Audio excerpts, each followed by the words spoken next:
overly dramatic. Anyway, 5 laps to go. We don't need to any closer than that. Right, so it is David Gonzalez who has the advantage, but not by much over Beñat Fernandez. Yes, the first lap I've really not been, race I've not been paying attention to the laps, just been keeping an eye on positions and things. And actually, the leading group, Peter, compared to the chasers, they're a good half a second slower at the moment. Yeah. So it's almost as if no one really wants to lead, or maybe they're conserving tyres. But then, as you said, with Danny Rbrc, the rider coach saying that the tyres are really holding up, they don't really need to. So is it just a case of no one really wants to lead? What do you think? Well, you know, I mean, obviously, you know, Beñat said he would try and get away if he could, and he's tried at least twice, and he's not been able to do that. You know, I say the tyres stand up well. Of course, the edge goes off them. There's no doubt about that. So maybe, you know, Beñat and the guys are trying to save just that little tiny bit to the end. Now, as you pointed out, Ogiwara did a superb job of coming through to the front. Do you think he's the guy who's got something in reserve? I mean, it looks like they've all got it, Peter, because once again, the fastest rider actually that time around was Plonk with a 44.7.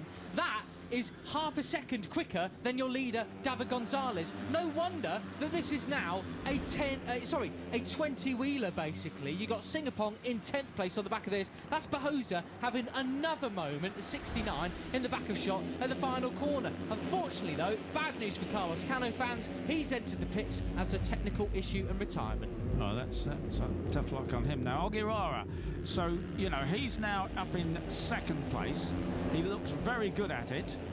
You know, it's his first season, it's his first time at Le Mans. He said, I absolutely love the place, having a great time, and it shows. Look up the inside of the number 11, David Gonzalez. Wow. The Japanese takes the lead. Goodness and me. Right on his tail is Beñat Fernandez. So Ogiwara, head down now, down the back straight, up from first gear to second, up to sixth gear, 210 kilometres an hour, 130 miles an hour before they brake and go back to third or even second gear sometimes for the tight left-hander. And the riders cut it so fine there, running down the back straight. Then some of them basically clip the grass and trim the edges, as we see Fernandez go up the inside of Ogiwara that time. Christian Daniel doesn't need a second invitation either. He's trying around the outside. Is he going to rail it? No. Ogiwara manages to salvage something, maintains third position. But here we go. As they cross the line then, let's take a look at the lap times, because I think this is all completely packed up again. They cross the line. It's Gonzalez leads. He sets a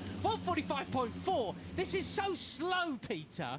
This is almost ridiculous. But maybe the lap times the tyres are starting to lose their edge, because actually that's the same pace as the chasers, even beyond 10th place now. So who knows what's really going on? Yeah, that's right. You feel like you want to talk to the guys and say, yeah, stop mucking about and get on with it. Yeah. You know, there's the number 4. That is the number 4. That's Sullivan Mounsey in 7th place. He started, you know, on the front row. He's going to be desperately disappointed if he doesn't do better than this. Well, I suppose it might be his, you know, one of his best results ever, but, you know, he really wants more than 7th place out of this one. If Mounsey finishes here, that would be his best result yet in Rookies Cup, and thoroughly deserved too. But that's right. Best result here was 9th last year in the second race. That. So 2.5 laps to go. It's still the Spaniards out front. Christian Daniel, the American, 3rd position for now. Ogiwara 4th. Just behind him, Bahosa now has recovered somewhat. The 69, a couple of out-of-seat moments. And Christian Daniel's up to 3rd place. I think that's the highest we've seen him in this race. Yeah, maybe he's been conserving his energy. Yeah, exactly. 2 podiums last year, one in Jerez, one at the Saxon Ring. A 5th place and a 4th as well, but his best results, he's looking for much more than that this season. Yeah, he looked like a guy who could win a race at times last year, didn't it? It just didn't happen, but maybe his chance is here. He's in 3rd place, looking really strong ahead of the Japanese, who gets pushed back by the number 69 of Fernando Bahosa. Through the final corner they come then. It will be the penultimate lap. 2 to go, and it's still David Gonzalez leads, Beñat Fernandez second, but this time Christian Daniel third. Bahosa does not have any scary moments coming out of the final corner. Daniel 70 up the inside of number 7 and number 11 into the lead he goes, the American, but will he guard his line successfully? No. Beñat Fernandez goes up the inside this time around, and let's have a look at what's actually happened through the first set of corners. Gonzalez pushed back to 4th because it's Bahosa now in 3rd place. But that was a super move. He didn't play off, he didn't get the win out of it, but a super move for Christian Daniel Jr., wasn't it, going into the chicane there? Absolutely brilliant stuff. Fernandez just looking really calm, collected, pretty clever at the moment is our series leader. Backing it in to Museum Corner for now then. Down the mini sort of back straight we've got here. Big braking zone coming up. Borg running wide, trying to run around the outside of Maralander, who's come into the fray now. Third position, he crossed the line last time, was actually fourth, didn't get the podium. He wants one here today, obviously. Bagnac does not want to let this run like this, sort of 8 or 10 guys battling to the last corner. That's what happened in race 2 in Jerez. He went into the last corner first and crossed the line fourth. So he doesn't want that this time. He's going to try and do whatever he can in this last lap and a few corners. And he is making a break for it.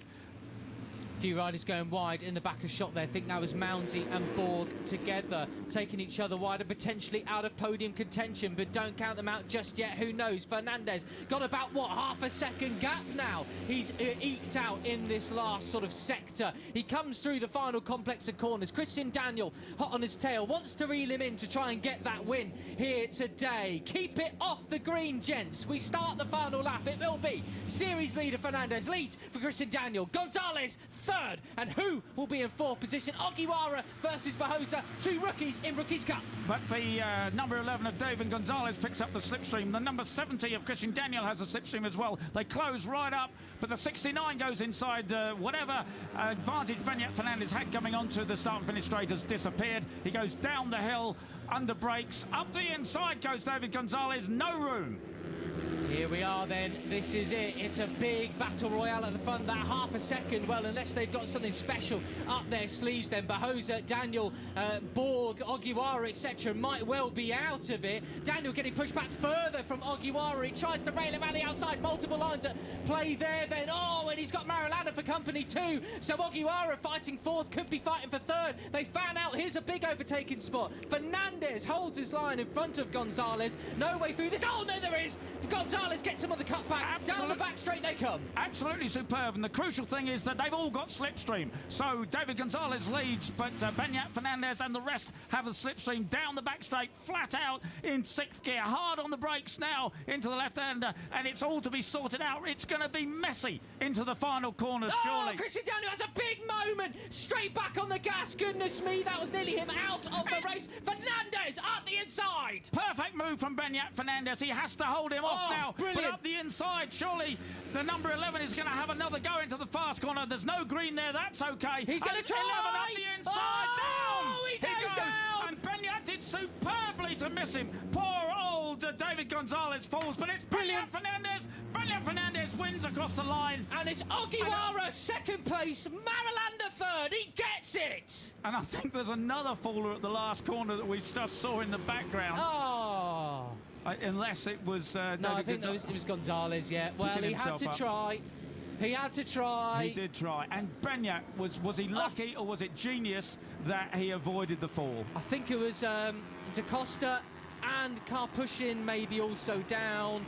Yeah, I thought there was another faller at that final turn, but yeah, it could have been Gonzalez picking himself maybe not. up. What a genius. What superb from Bagnac Fernandez. Oh, my goodness. Yeah, brilliant. Absolutely brilliant. What a race, Peter. So, at the end of that then, goodness me, well, it was Bahosa 4th place and Borg 5th, Mounsey 6th, Singapong 7th and Daniel 8th. Here's what's happened then. Right, Gonzalez, well, he's never making it. The chattering starts. He's just too late on the brakes. It's all going wrong. And... yeah, there we go. You commend him for trying, but it was never going to work. But I mean, I think, sorry, Bagnac, you have to count himself lucky there. Bagnac was a passenger there, really, and it's just fortunate that David got far enough in front that he didn't take the front wheel away from Bagnac Fernandez. Yeah, cracker. Poor David Gonzalez. Yep, he'll rue that one. That's 2 non-finishes for him. That's not good for his championship chances, but it's great for Bagnac's championship chances. What a ride that was. Ogiwara, though, wow, 2nd place for him. The Colombian, Maralander, 3rd. Couldn't be happier for him. And as we see, unfortunately, Guillaume Plonk, 3 seconds penalty for insufficient time to complete a long lap penalty. You assume that is track...